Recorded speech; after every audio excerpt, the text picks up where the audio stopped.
discussion करिबा how to use some and any पिला माने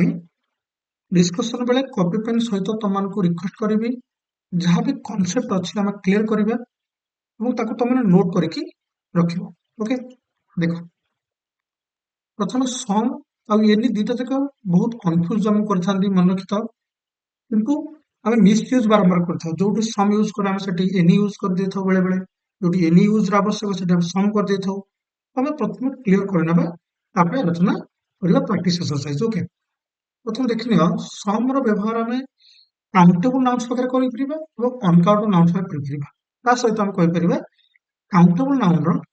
ପ୍ଲୁରାଲ ରେ ଆମେ ସମ୍ ର ୟୁଜ କରିବା ଯେମିତି କି ଦେୟାର ଆର୍ ସମ୍ ଆପେଲ୍ସ ରୁଲ ଦେଖ ପିଲାମାନେ we use some in a positive sentence with countable nouns in the plural ତା ସହିତ ଆମେ uncountable noun ମଧ୍ୟ ୟୁଜ କରିବା there are some apples ପିଲାମାନେ ଇଏ ହଉଛି apples ଯୋଉଟାକି ଆମେ ଗଣି ପାରିବା ଗୋଟେ plural noun ଆଉ ତମମାନେ ଜାଣିଛ countable noun କଣ ଏବଂ uncountable noun କଣ ତାର ଗୋଟେ ସମ୍ପୂର୍ଣ୍ଣ ଲେକ୍ଚର ପ୍ରୋଭାଇଡ କରିସାରିଛି ଯୋଉମାନେ 10th କିମ୍ବା 9th ଷ୍ଟାଣ୍ଡାର୍ଡ ଅଛ ମୁଁ ସେମାନେ ରିକ୍ୱେଷ୍ଟ କରିବି ଆମର ଆଉ ଗୋଟେ ଚ୍ୟାନେଲ ଅଛି ଆରକେ ଟ୍ୟୁଟୋରିଆଲ ପଏଣ୍ଟ ସେଠି ତମମାନଙ୍କୁ ଏକାଡେମିକ ସେକ୍ସନର ମୁଁ କହିପାରିବି ଯେମିତି କି ହିଷ୍ଟ୍ରି ଜିଓଗ୍ରାଫି ପොଲିଟିକାଲ ସାଇନ୍ସ ଯାହା ବି ତମମାନଙ୍କର ଏକାଡେମିକ ଯେମିତି କି 10th ପ୍ଲସ୍ 2 ପ୍ଲସ୍ 3 ର ଏକାଡେମିକ କ୍ଲାसेस ଗୁଡିକ କରାଯାଉଛି ସେ ଚ୍ୟାନେଲ ମଧ୍ୟ ତମେ ସବସ୍କ୍ରାଇବ କରିକି ରଖିପାରିବ ଇଏ ଓନ୍ଲି ତମମାନଙ୍କର ଇଂଲିଶ ଚ୍ୟାନେଲ ଓକେ ତ ଦେयर ଇଜ ସମ୍ ବ୍ରେଡ ପିଲାମାନେ ଅନକାଉଣ୍ଟେବଲ ନାଉନ୍ ଆମେ ଏଠି ମଧ୍ୟ ସମ୍ ୟୁଜ କରିବା ଦେयर ଆର୍ ସମ୍ ଏଗ୍ସ ପିଲାମାନେ ଏକାଉଣ୍ଟେବଲ ହବ ଆମେ ମଧ୍ୟ ପିଲାମାନେ ଏଠି ୟୁଜ କରିବା କଣ ସମ୍ କିନ୍ତୁ ୱାଇନ୍ ପିଲାମାନେ ଅନକାଉଣ୍ଟେବଲ ଆମେ ଏଠି ସମ୍ ୟୁଜ କରୁଛେ ତମମାନେ ମନେ ରଖିବାକୁ ପଡିବ ସମ୍ ଆଫର୍ମେଟିଭ ସେଣ୍ଟେନ୍ସ ୟୁଜ ହବ ଯେତେବେଳେ ପଜିଟିଭ ସେଣ୍ଟେନ୍ସେସ୍ ଥିବ ଏବଂ ତା ସହିତ କାଉଣ୍ଟେବଲ ନାଉନ୍ ପ୍ଲୁରାଲରେ ଥିବ ଏବଂ ଅନକାଉଣ୍ଟେବଲ ନାଉନ୍ ଥିବ ଆମେ ସମ୍ ୟୁଜ କରିପାରିବା ଆଉ ଗୋଟେ ରୁଲ ଅଛି ଦେଖ ଆମେ ଯେତେବେଳେ ସମ୍ ର ବ୍ୟବହାର ପିଲାମାନେ କରୁଛେ ତାର ଆଉ ଗୋଟେ ରୁଲ ଯଦି ଆମେ ଦେଖିବା ସେ କାଉଣ୍ଟେବଲ ନାଉନ୍ସ ଥିବ ଏବଂ ଅନକାଉଣ୍ଟେବଲ ନାଉନ୍ସ ମଧ୍ୟ ଥିବ ଯେମିତି କ୍ୟାନ୍ ଆଇ ହାଭ୍ ସମ୍ ବାନାନାସ୍ ସେଟା ପ୍ରଶ୍ନାତ୍ମକ ଭାବନା ଆସୁଛି ଆମେ ଯେତେବେଳେ କୌଣସି ଆକ୍ୱାରି କରୁଛେ ଇମ୍ପେରେଟିଭ ହଉଛି ଆମେ ଆଡେ ଚାହୁଁଛେ can I have some bread can I have some eggs can I have some water imperative sentence କଥା ପଡିଛି ପିଲାମାନେ ମନେ ରଖିବ ଗୋଟେ ଆଦେଶ କିମ୍ବା ଅନୁରୋଧମୂଳକ ବାକ୍ୟ ଯେମିତି କି ରୁଲ ନମ୍ବର 2 ରେ ଆମେ ପଢିଲେ କଣ ପଢିଲେ ଯେମିତି କି ଆମେ କୌଣସି ଜିନିଷ କ୍ୱେଶ୍ଚିନ୍ ଆସ୍କିଂ କରିବା କିଛି ଜିନିଷ ପାଇବା ପାଇଁ କୌଣସି ଜିନିଷ ଆମେ ଆଶା କରିବା ପାଇଁ okay countable nouns in the plural ମଧ୍ୟ ୟୁଜ ହେଇପାରିବ ତାପରେ ଅନକାଉଣ୍ଟେବଲ ନାଉନ୍ସ ମଧ୍ୟ ୟୁଜ ହେଇପାରିବ କୌଣସି ଜିନିଷ ଆମେ ଇମ୍ପେରେଟିଭ କିମ୍ବା ଆଦେଶ କରିବା କିମ୍ବା ଅନୁରୋଧ କରିବା କୌଣସି ଜିନିଷ ମାଗିବା ସେ ବିଷୟରେ ବୁଝିପାରିଲ ନୋଟ କରିଥିବା ପିଲାମାନେ ଛୋଟ ଲେକ୍ଚର ଏବେ ତମମାନଙ୍କର ଦେଖ ତାପରେ ଆମେ ୟୁଜ କରିବା ପିଲାମାନେ ସମ୍ ର ୟୁଜ ପିଲାମାନେ ରୁଲ ନମ୍ବର 3 ଆମେ କହିପାରିବା ଇନ୍ କ୍ୱେଶ୍ଚିନ୍ସ ଅଫର ସମଥିଙ୍ଗ କହିଲି କୌଣସି ଆଦେଶ କିମ୍ବା କାହାକୁ ଅନୁରୋଧ କରିବା କିଛି କାହାକୁ ଯାଚିବା ଖାଇବାକୁ ଦବା କିମ୍ବା ମାଗିବା would you like some strawberries do you want some sugar would you like some grapes would you like some pasta ये सेंस ପିଲାମାନେ ରହିବ ଆମେ କହିପାରିବା we use some in question offering something ଯୋଉଟା କାଉଣ୍ଟେବଲ ନାଉନ୍ସ ଇନ୍ ଦ ପ୍ଲୁରାଲ ହେଇପାରିବ ଯୋଉଟା ଅନକାଉଣ୍ଟେବଲ nouns ମଧ୍ୟ ହେଇପାରିବ ଆଇ ହୋପ ପିଲାମାନେ ତମମାନଙ୍କର ତିନିଟା ରୁଲ ସହିତ ସମର ୟୁଜ କ୍ଲିୟର ହେଇଯାଇଥିବ ତାପରେ ୟୁଜ କରିବା ପିଲାମାନେ ଏନି ଦେଖ ଏନିର ପ୍ରଥମ ରୁଲ ଆମେ କଣ ପଚାରିଛି ସେ ବି କାଉଣ୍ଟେବଲ ନାଉନ୍ ପରେ ୟୁଜ ହେଇପାରିବ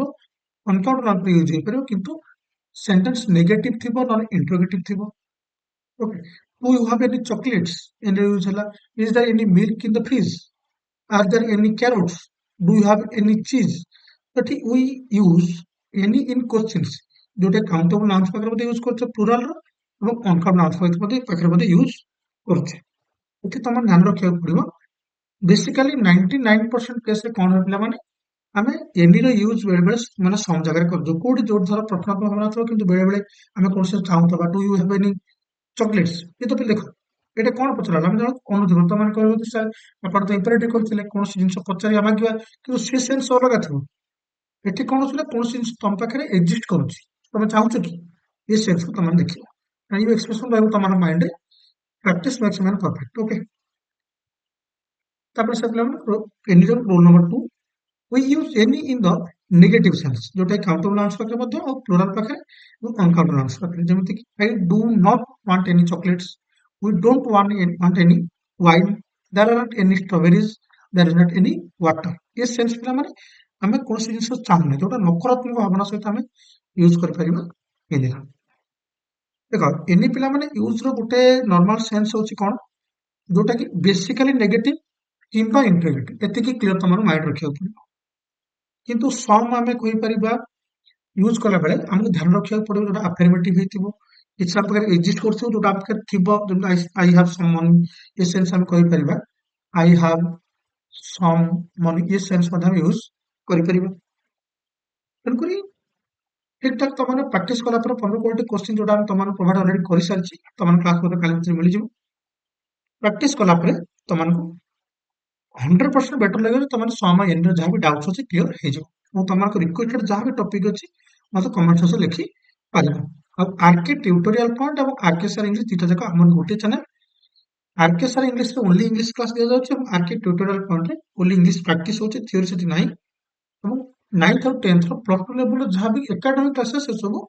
ଆରକେ ଟ୍ୟୁଟୋରିଆଲ ପଏଣ୍ଟ ରେ କ୍ଲିୟର କରାଯାଉଛି ତ ପିଲାମାନେ ଆଜି ପାଇଁ କ୍ଲାସ ଏତେ ଏଣ୍ଡ କରିବା ନେକ୍ସଟ କିଛି କନଫ୍ୟୁଜନ ଟପିକ ସହିତ ମୁଁ ତମ ସହିତ ଆଲୋଚନା କରିବି ଜୟ ହିନ୍ଦ ଜୟ ଭାରତ